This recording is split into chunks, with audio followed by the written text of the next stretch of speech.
Bienvenidos al podcast de Humanismo Soka. En el episodio de la semana anterior hablamos sobre cómo ganarnos a nosotros mismos a través de la disciplina. Esta vez queremos compartir el significado de la frase que explica que el budismo existe para triunfar. En el budismo que practicamos los integrantes de la Soka Gakkai Internacional, siempre estamos hablando de ganar en la vida cotidiana, o de conceptos como el budismo es victoria o derrota. ¿Por qué? ¿Qué significa la victoria o la derrota en el budismo y en la vida? El maestro Yosei Toda, segundo presidente de la Soka Gakkai, dijo una vez: la fe es una batalla contra el estancamiento, tanto en el individuo como en la sociedad. Es una lucha entre la budeidad y las funciones destructivas.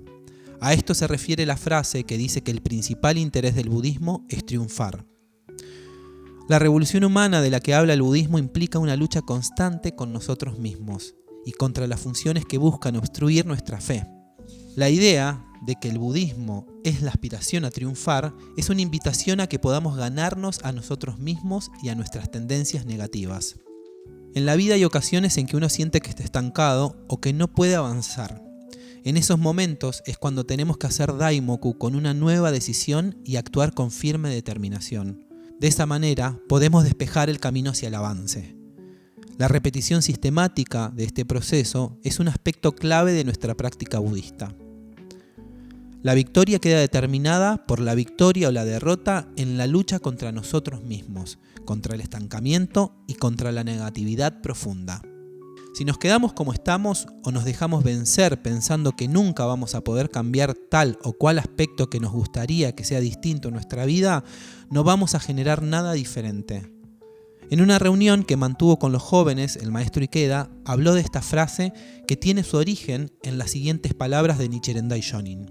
El budismo concede una importancia primordial a la victoria y la derrota, mientras que la autoridad secular se basa en el principio de la recompensa y el castigo. Por esa razón, el Buda es reverenciado como el héroe del mundo, en tanto que al monarca se lo describe como el que reina según su voluntad. Sobre esta frase, el maestro Ikeda explicó que las recompensas y los castigos son relativos por naturaleza y pueden medirse por su valor inferior o superior. Por ejemplo, en una prueba escrita se puede obtener 60 o tal vez 10 puntos sobre 100. Incluso los premios tienen diferentes categorías. De esta manera, las recompensas y los castigos, al ser relativos, pueden compararse unos con otros como mejores o peores. Y después dijo: pero la victoria y la derrota son absolutas. O se gana o se pierde. No hay término medio. Un Buda es quien logra la victoria. Un héroe del mundo, uno de los títulos honoríficos del Buda, es un campeón sin rival en el plano de los quehaceres sociales o mundanos. En relación con su propia lucha contra estas funciones, Nichiren Daishonin escribe: el rey demonio del sexto cielo ha convocado a 10 clases de ejércitos, y en el mar de los sufrimientos del nacimiento y la muerte, libra una guerra contra el devoto del Sutra del Loto para impedirle que se apodere de esta tierra impura donde habitan venerables y personas comunes, es decir, el mundo Saja, o bien para arrebatarle el control. Han pasado 20 años desde que me he visto en esa situación y he iniciado la gran batalla. Ni una vez he pensado en retroceder. ¿Cuáles son las funciones que enfrentamos y que buscan impedir nuestro avance? El maestro Ikeda explica lo siguiente. Las 10 clases de ejércitos se refieren a una amplia gama de deseos o pulsiones humanas derivadas de la ilusión. El Tratado de la Gran Perfección de la Sabiduría los enumera del siguiente modo. 1. Codicia. Es el apego a los 5 deseos y el descuido resultante de la práctica budista. 2. Desaliento, que es la falta de ánimo y depresión. 3. Hambre y sed, es la pulsión de estos deseos. 4. Ansia, es la decadencia relacionada con el apego y el deseo, que incluye los apegos relacionados con el deseo sexual, con la adicción a sustancias o con otras formas que adoptan la búsqueda de placer. 5. Somnolencia. Esto no significa que haya que renunciar al sueño, sino a una postura de vida dormida, perezosa y negligente.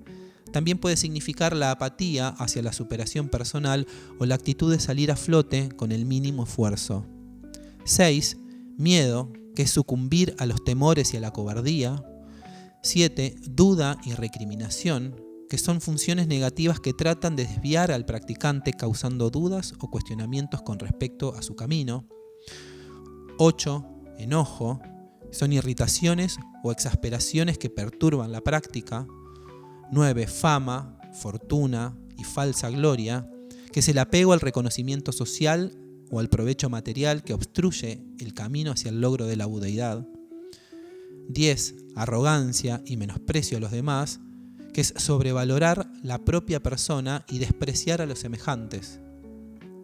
Estos 10 ejércitos que menciona Nichiren Daishonin, en mayor o menor medida, están presentes en nuestras vidas.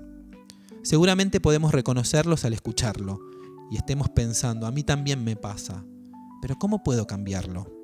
El maestro Ikeda dijo lo siguiente: ¿cuál es el arma con la cual podemos vencer a estas fuerzas insidiosas? La filosa espada de la fe.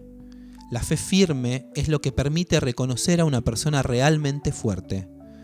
Todo el universo es el escenario de una batalla colosal entre las fuerzas constructivas y destructivas, entre la energía del orden armonioso y las corrientes turbulentas del caos y la desintegración, entre la solidaridad que une y el odio que divide, entre la vida y la muerte, entre la luz y las tinieblas, entre la felicidad y el dolor, entre el avance y el retroceso, entre el ascenso y la caída, entre la libertad y la represión, entre la esperanza y la desesperación, entre el amor a la vida y la pulsión de matar.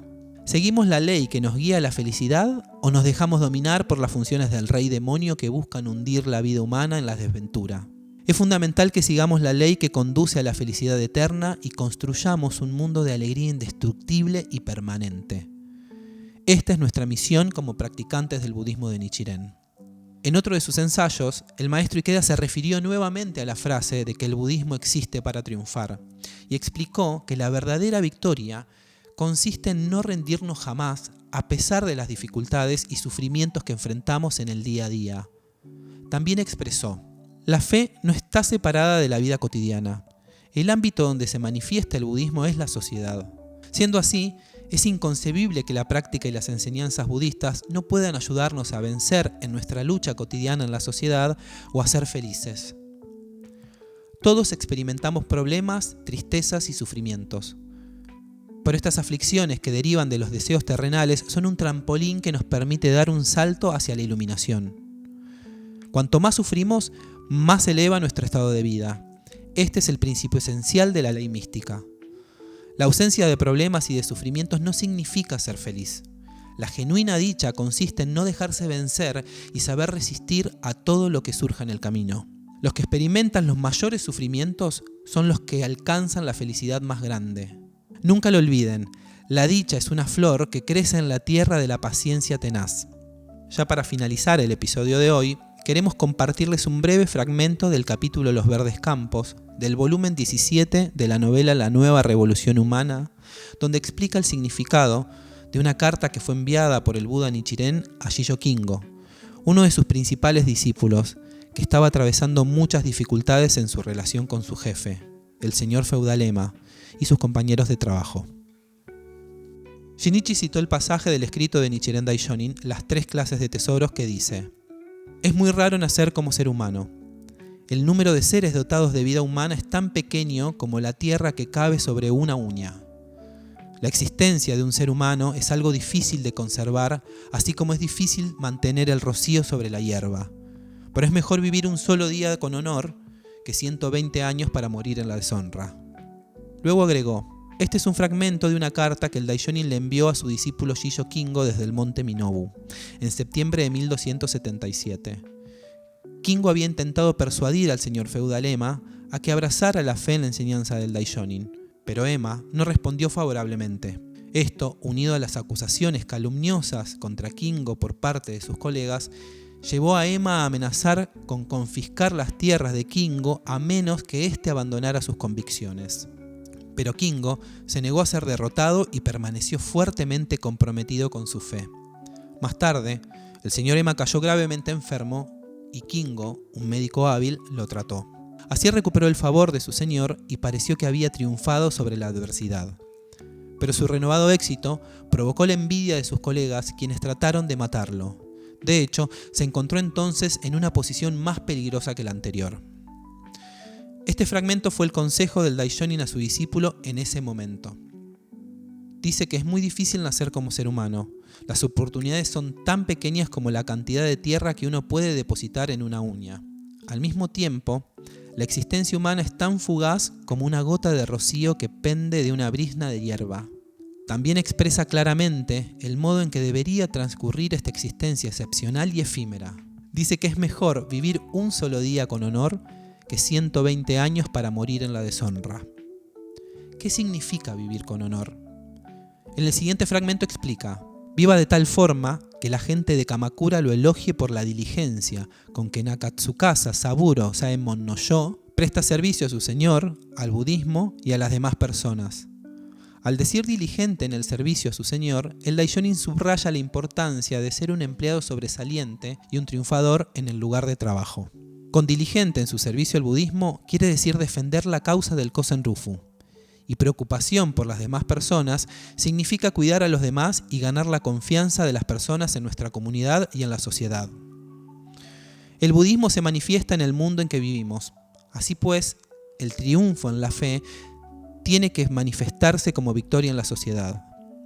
El punto es triunfar decisivamente en nuestros esfuerzos cotidianos. Espero que todos pongan su mayor empeño en las áreas donde actúan, mientras extraen su sabiduría inherente y se convierten en triunfadores alabados por todos los que los rodean. Mostrar esa prueba real atestigua en sí lo correcto de la causa de la Soka Gakkai. Llegamos al final de este episodio del podcast de Humanismo Soka. Esperamos que haya sido un gran aliento para cada uno. Los esperamos en el episodio de la semana que viene para compartir más alientos sobre cómo ganar en nuestra vida cotidiana y en nuestro trabajo. Si querés leer más sobre el tema, podés conseguir el libro La sabiduría para ser feliz y crear la paz, volumen 2, donde vas a encontrar muchísimo aliento para encarar el día a día. Conseguilo en la librería Soka entrando a www.sgr.org.ar/librería Soka o a través del catálogo de WhatsApp escribiendo al número 1130012699. Muchas gracias por quedarte y te esperamos la semana que viene.